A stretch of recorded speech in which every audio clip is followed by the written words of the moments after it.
Halo, selamat datang di tutorial komputer.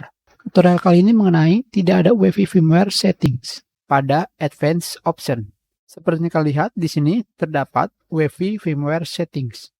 Tetapi bagaimana jika tidak ada? Sekarang untuk mengetahui apakah kalian sedang menggunakan UEFI firmware atau legacy, caranya adalah kalian bisa menekan tombol Windows plus R untuk menampilkan menu Run, atau pada start menu, kalian klik dan kalian ketikkan run, tekan enter. Selanjutnya di sini pada bagian open, kalian ketikkan MS Info 32. Ketikkan MS Info 32. Jika sudah, tekan OK.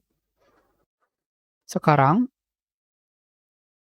akan muncul System Information dan kalian tinggal mencari pada bagian System Summary. Kalian cari BIOS mode. Apakah kalian menggunakan UEFI atau legacy? Jika kalian menggunakan legacy, tentunya pada bagian Advanced Option tidak akan ada UEFI firmware setting. Jadi, jika BIOS yang kalian gunakan adalah legacy dan kalian ingin masuk ke dalam BIOS, kalian bisa menekan tombol sebagai berikut.